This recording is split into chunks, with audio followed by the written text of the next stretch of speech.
Assalamualaikum warahmatullahi wabarakatuh. Shalom, Om Swastiastu. Salam budaya dan salam kebajikan untuk kita semua. Kami dari kelompok 4 Internet of Things, Hukum Kelas E akan mempresentasikan hasil diskusi kami tentang asas dan subjek hukum ketenagakerjaan. Pertama-tama kami akan memperkenalkan diri kami masing-masing. Nama saya Alisa Safira dengan NIM terakhir 30327. nama saya Edward Jeremia dengan NIM terakhir 30347. Saya Mediana Knanti Pristi dengan NIM terakhir 30388. Nama saya Nicholas Theopan Ginting dengan NIM terakhir 30367. Dan berikut adalah hasil diskusi kami tentang subjek dan asas hukum ketenagakerjaan. Sebelum masuk ke topik utama kita, yakni subjek dan asas hukum ketenagakerjaan, kita terlebih dahulu harus mengetahui pengertian dari hukum ketenagakerjaan itu sendiri. Mengutip dari pendapat Profesor Iman Supomo, SH, yang mengatakan bahwa hukum perburuhan atau hukum ketenagakerjaan adalah himpunan peraturan, baik tertulis maupun tidak tertulis, yang berkenaan dengan kejadian di mana seseorang bekerja dengan orang lain dengan menerima upah. Dan menurut pasal 1 ayat 1 Undang-Undang Nomor 13 Tahun 2003, yang dimaksud dengan ketenagakerjaan adalah segala hal yang berhubungan dengan tenaga kerja pada waktu sebelum, selama, maupun sesudah masa kerja.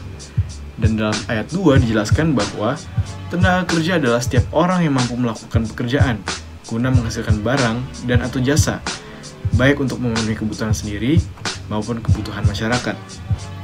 Batas usia kerja di Indonesia sendiri adalah 16-64 tahun. Selanjutnya adalah dasar hukum dari undang-undang atau hukum ketenagakerjaan di Indonesia. Yang pertama adalah pasal 28 Undang-Undang Dasar Negara Republik Indonesia tahun 1945 yang mengatakan bahwa kemerdekaan berserikat dan berkumpul, mengeluarkan pikiran dengan lisan dan tulisan, dan sebagainya ditetapkan dengan undang-undang.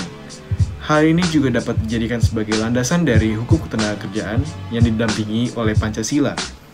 Yang kedua adalah Undang-Undang Nomor 13 Tahun 2003 tentang Ketenagakerjaan. Yang ketiga adalah Undang-Undang Nomor 21 Tahun 2000 tentang Serikat Pekerja atau Serikat Buruh. Yang keempat adalah Undang-Undang Nomor 2 Tahun 2004 tentang penyelesaian perselisihan hubungan industrial. Kemudian saya akan menjelaskan mengenai subjek hukum ketenagakerjaan.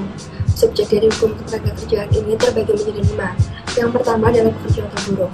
Dalam pasal 1 angka 4 Undang-Undang Nomor 13 Tahun 2003 tentang ketenagakerjaan terdapat pengertian mengenai pekerja atau buruh, yaitu semua orang yang bekerja kepada siapa saja, baik itu kepada perorangan, kepada badan hukum atau badan lainnya, dengan menerima imbalan upah dalam berbagai bentuk apapun. Kemudian yang kedua ada pengusaha.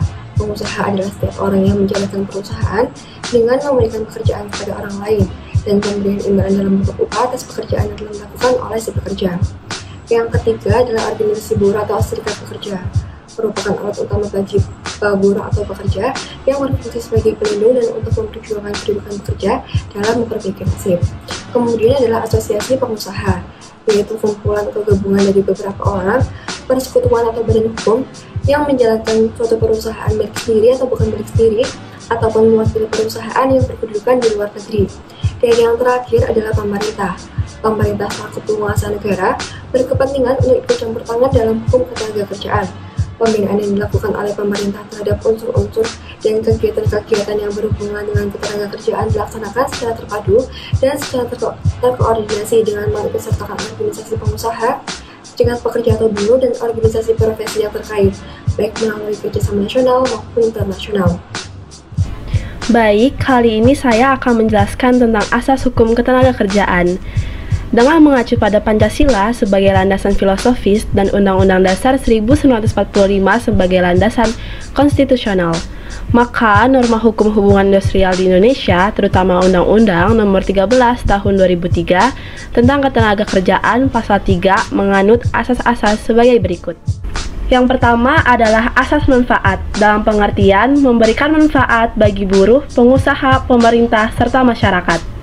Yang kedua, asas usaha bersama dan kekeluargaan.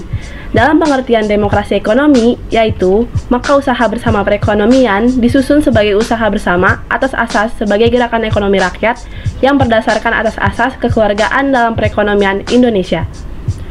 Yang ketiga, asas demokrasi adalah keputusan diambil berdasarkan musyawarah bersama. Selanjutnya ada asas keterbukaan, yaitu asas yang membuka diri terhadap hak masyarakat untuk memperoleh informasi yang benar, jujur, dan tidak diskriminatif tentang penyelenggaraan negara dengan tetap memperhatikan perlindungan atas hak asasi pribadi, golongan, dan rahasia negara. Selanjutnya, ada asas adil dan merata, yaitu asas yang menempatkan seseorang pada kedudukan yang sama, serta untuk semua orang, bukan hanya terbatas pada kewilayahan, suku, bangsa, ras, agama, dan lain sebagainya. Atau bahwa pembangunan nasional yang diselenggarakan sebagai usaha bersama harus merata di semua lapisan masyarakat dan di seluruh wilayah tanah air. Masih seputar asas-asas di dalam hukum ketenagakerjaan, asas yang berikutnya adalah asas kemitraan kerja. Asas kemitraan kerja mengandung 3 arti. Yang pertama, asas kemitraan kerja mengandung arti bahwa pekerja dan pengusaha adalah mitra dalam proses produksi. Hal ini berarti bahwa pekerja dan pengusaha adalah mitra untuk melancarkan proses produksi perusahaan. Arti yang kedua adalah pekerja dan pengusaha merupakan mitra dalam menikmati hasil perusahaan. Hal ini mengandung arti bahwa hasil dari perusahaan tersebut harus dinikmati secara bersama dan secara layak, baik itu pekerja maupun pengusaha. Arti yang ketiga adalah asas kemitraan kerja mengandung arti bahwa pengusaha dan pekerja adalah mitra dalam tanggung jawabnya masing-masing, baik itu tanggung jawab kepada Tuhan Yang Maha Esa, tanggung jawab kepada bangsa dan negara, tanggung jawab kepada masyarakat dan sekitarnya, tanggung jawab kepada pekerja dan keluarganya, serta tanggung jawab pekerja kepada perusahaan tempat ia bekerja. Asas yang berikutnya adalah asas keterpaduan. Dalam hal ini, melalui koordinasi fungsional lintas sektoral antara pusat dan daerah. Asas pembangunan ketenagakerjaan pada dasarnya sesuai dengan asas pembangunan nasional, khususnya asas demokrasi Pancasila dan asas adil dan merata. Pembangunan ketenagakerjaan memiliki dimensi dan keterkaitan antara pemerintah, pekerja, dan buruh. Oleh sebab itu, pembangunan ketenagakerjaan dilaksanakan secara terpadu dan terkoordinasi antara pemerintah, pekerja, dan pengusaha. Asas yang terakhir adalah asas non-diskriminasi.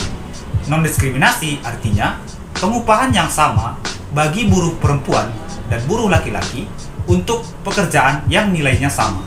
Jadi, selama suatu pekerjaan nilainya masih sama, baik itu dikerjakan oleh buruh laki-laki maupun buruh perempuan, maka berdasarkan asas non-diskriminasi, keduanya harus mendapatkan upah yang sama. Demikian hasil pemaparan materi diskusi kami, kurang lebihnya mohon maaf. Terima kasih atas perhatiannya. Wassalamualaikum warahmatullahi wabarakatuh.